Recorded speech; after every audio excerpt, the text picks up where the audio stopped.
Hola amigos, son muchas las personas que me han consultado repetidamente por tener una visión más clara de lo que es el trastorno límite de personalidad, el TLP, a través de un PowerPoint y lo iremos viendo de forma más gráfica y iremos paralelamente explicándolo.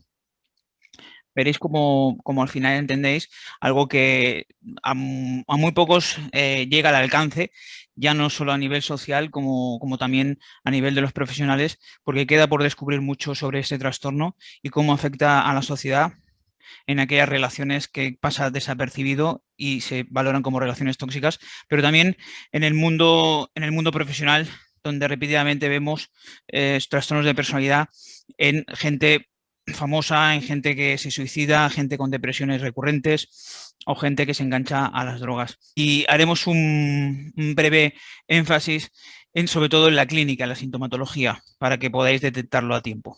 Gracias.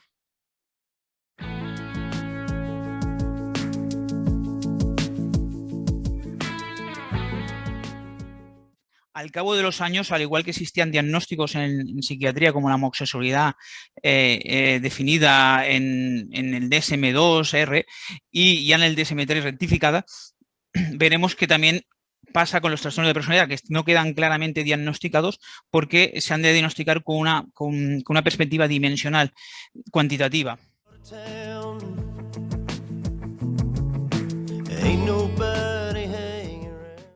Hay 4 esferas en el TLP, que es una esfera cognitiva, una esfera afectiva, una esfera interpersonal y una esfera conductual o de impulsos. Normalmente tienen que estar tocadas todas estas esferas, en mayor o menor medida, y en diferentes áreas del funcionamiento de la persona. Por tanto, tiene que haber una afectación funcional, tiene que haber un malestar significativo.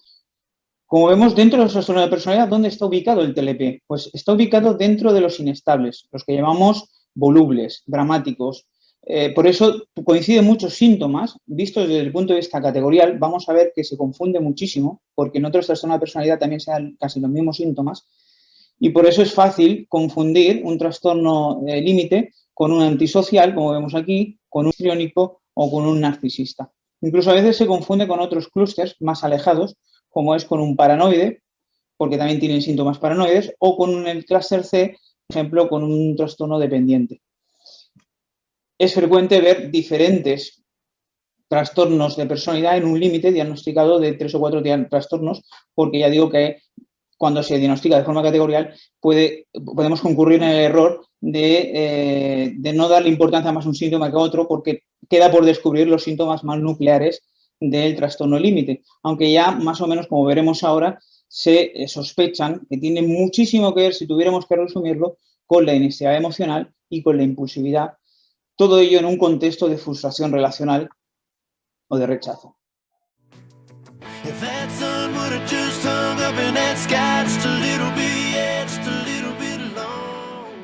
Hay unos 9 criterios, de los cuales a partir de 5 se puede establecer el diagnóstico. Ya digo, esto es orientativo, puesto que existen esos sesgos, como ya he dicho, que tienen que ver con ese continuum sintomatológico. Unos tendrán que ver con cómo se relaciona el TLP con él mismo, es decir, con la autoestima, con su imagen física, con su identidad, con el vacío crónico, y otros tendrán que ver mucho más con cómo se relaciona con los demás.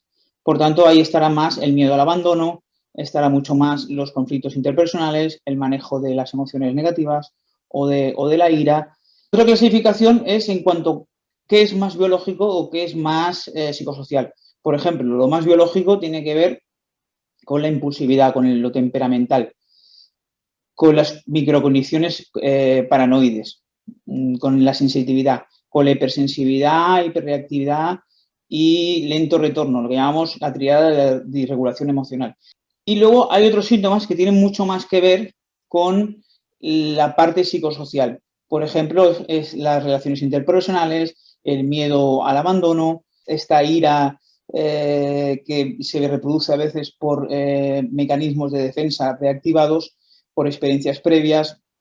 Y luego hay una serie de síntomas que no están aquí, que son síntomas más ocultos, que también tienen que ver con una vertiente más psicosocial.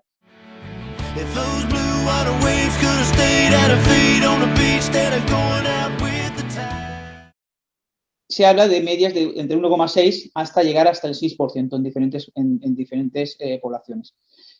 3:1 es más presente en las mujeres. En los hombres se ha observado, pero normalmente se observa más ligado a otras comorbilidades, como pueden ser trastornos antisociales o abuso de tóxicos.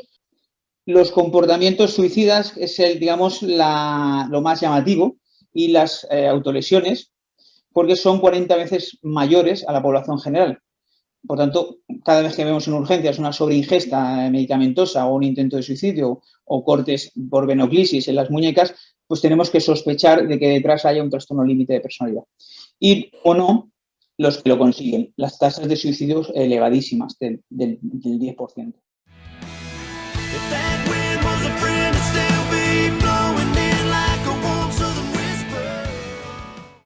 Bueno, si tenemos que desarrollar los síntomas más evidentes, porque ya digo que no están todos, el paciente hace esfuerzos frenéticos para evitar un abandono real o imaginario.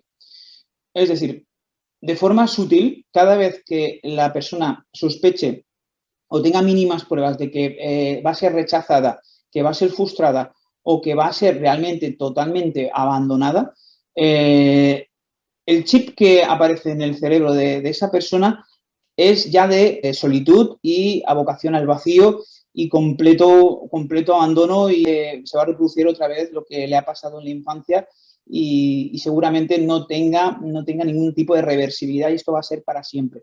Claro, si el paciente emocionalmente piensa eso, lo más seguro es que entre en ira y entre en una ira descontrolada, que es otro de los síntomas que tenemos aquí. La ira inapropiada o intensa y dificultad para controlarla. Por tanto, su mal genio lo va a desarrollar con alta impulsividad, que es otro de los síntomas que describen. Impulsividad al menos 2 áreas que son potencialmente dañinas para sí mismo. Impulsividad a nivel de agresividad verbal, física, tanto para él como para los demás, es decir, autoagresión o heteroagresión, y agresividad también objetal, es decir, tirar cosas, romper cosas. Otro tipo de impulsividad es la impulsividad más ligada a drogas, el abuso de drogas, o impulsividad por hurtos o por contactos sexuales promiscuos, por juego patológico. Otra es, por ejemplo, los atracones alimentarios o la conducción temeraria. Cuando estos pacientes, después de la ira, aparece un sentimiento de vacío, pueden tener lugar las conductas más compensatorias que les lleven a autolesionarse o a esas conductas más autodestructivas, impulsivas que hemos comentado, o incluso a tener depresiones más consistentes en donde aparece una ideación recurrente suicida. Y esto lo pueden utilizar como algo manipulativo, pero para llamar la atención, porque a veces no lo hacen de todo consciente, pero sí preconsciente, y les ha funcionado en el pasado y lo vuelven a repetir porque les ha funcionado y no saben cómo hacerlo de otra forma. Por tanto, esa es la forma que han aprendido y la que seguirán haciendo hasta que no se les enseñe otra forma. Y no solo esto, porque si también es un mecanismo regulador del dolor y de la ansiedad el hacerse autolesiones. De tal manera que alguna de estas, la impulsividad puede llegar a realmente a irse de las manos y acabar suicidándose. La inestabilidad afectiva es más frecuente que la depresión, es decir, los pacientes estos siempre suelen tener una montaña rusa emocional. Pasan de estar tristes y casi espontáneamente a estar alegres, y en el momento que se frustran por cosas mínimas vuelven a tener ira, y después vuelven a tener decepción, y después otra vez vuelven a estar tristes, distímicos, y en alguna ocasión suelen hacer un episodio depresivo, y en otras ocasiones suelen tener episodios más hipertímicos, incluso eufóricos. No es un trastorno bipolar, porque el trastorno bipolar se desarrolla al cabo de una semana de polo positivo, euforia, exaltación, un par de semanas de polo depresivo. Y esto no es inestabilidad. La inestabilidad, es decir, las subidas y las bajadas se producen dentro del mismo día, no al cabo de semana, sino que dentro de un mismo día o al cabo de varios días ya están arriba, ya están abajo. Otro que no hemos comentado es el malestar con ellos mismos. Es decir, la relación con ellos mismos también se deteriora. Sobre todo los problemas de identidad. Tienen muchas dificultades para describirse a ellos mismos, no solo emocionalmente cuando sucede la desregulación emocional, sino también tienen muchas dificultades para tener un concepto estable y fijo de ellos mismos, de si son personas alegres, si son personas tristes, optimistas, pesimistas, extrovertidos e introvertidos. Definir su personalidad les cuesta. También les cuesta definir la personalidad de los demás. Y esto da lugar también a problemas en la interpretación de la propia autoimagen corporal, lo que lleva a no saber si sus pensamientos son acertados, son reales o son imaginados. Se dejan influir mucho por los demás. A veces necesitan que los demás les avalen, les confirmen tanto sus ideas, si son ciertas o no. Por eso esa dependencia con los demás también. Y también en cuanto a la imagen física, necesitan de otras personas que les digan pues, si los ven bien, los ven mal, ¿no? Y por tanto hay muchas dudas y mucha inseguridad sobre sus propios esquemas corporales.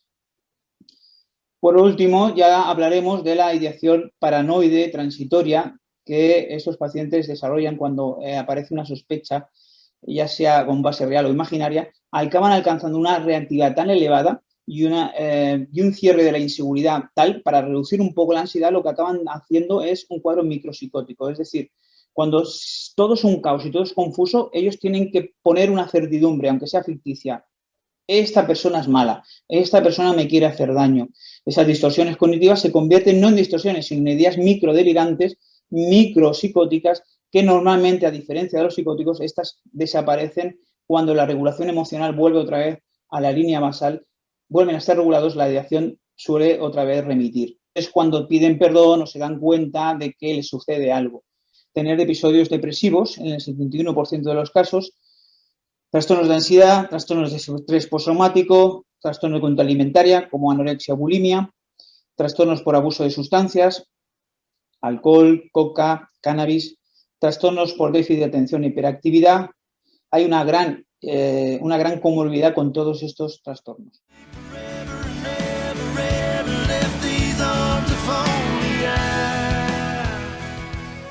Bien. Entre las causas del trastorno límite hablamos de factores genéticos y factores ambientales que interaccionan entre ellos. Se utilizan como potenciadores, pero entre ellos también pueden verse protegidos. Si hay mucho factor genético protector, puede ser que no se desarrolle el TLP. Esto da lugar a alteraciones que no solo son de conectividad, sino también son, como veremos a continuación, estructurales, y esto provoca esas alteraciones en funciones ejecutivas, de regulación emocional y en el control de impulsos. Cuando hablamos de heredabilidad, a mí me gustaría más hablar de carga genética, que es entre el 37 y el 69%. Se producen alteraciones en diferentes genes. Genes como la COM de las transferasas de las catecolaminas, es decir, de adrenalina y noradrenalina. También de genes serotoninérgicos. También otros polimorfismos como el del triptófano, del gen de la MAO o de otros receptores dopaminérgicos. Pero lo que parece que quede más claro es que tiene que haber una interacción, sobre todo gen-ambiente, es decir, que las causas psicosociales interactúan activando genes de forma epigenética. En cuanto a los aspectos psicosociales, a nivel de estudios salen más que a nivel de la consulta. Salen una prevalencia de casi del 85% historias de trauma infantil, que ya pueden ser abusos sexuales o físicos, o ya pueden ser abandonos o los padres muy sumidos en los avatares de las adicciones o de sus propios trastornos, o bien de conflictos en la separación, pueden dar lugar a sistemas de apego inseguros. Como vemos, el sistema de apego inseguro puede ser o bien por abandono, muerte de un pariente o abandono en centro de menores, puede ser por abandono o negligencia, pero también puede ser por esa desorganización que da lugar al abuso físico o sexual o maltratos, o también puede ser, en tercer lugar, por una situación de ambivalencia, es decir, que se produzca una excesiva hiperprotección o cuidado de esas necesidades emocionales para luego, más adelante, inhibir la expresión emocional. En cuanto a las sustancias químicas neurotransmisoras que se ven afectados en el TLP, tienen más que ver con la impulsividad, agresividad, la falta de serotonina y GABA, en cambio un exceso de glutamato. En cuanto a las disregulaciones más afectivas, hay una bajada de serotonina y dopamina Y también hay una hipofunción del sistema de opiáceos endógenos, por eso a veces los cortes, ¿no? O, por ejemplo, en la impulsividad, por eso los antidepresivos que elevan la serotonina pueden ser a la larga antiagresivos. Y luego hay una sustancia muy famosa que se relaciona con el apego, que es la elevación de la oxitocina cuando nos vemos en una situación de apego satisfactorio, placentero y seguro. En cambio, cuando hay desconfianza, vemos que hay un déficit de esta hormona. A nivel de neuroquímica, ya hemos comentado, bajada de serotonina, bajada de noradrenalina, subida y bajada de dopamina, según el área, tienen que ver con la impulsividad, la inestabilidad emocional y la disminución cognitivo-perceptual. En cambio, el glutamato está más implicado en la disociación y las micropsicosis. A nivel de neuroimagen, los cambios estructurales, en la resonancia vemos una disminución del volumen del hipocampo y de la amígdala, con una disminución del metabolismo cortical y del cingulado anterior, que es lo que conecta la gran hiperfuncionalidad de la amígdala con disminución y bloqueo hacia las señales más inhibitorias frontales.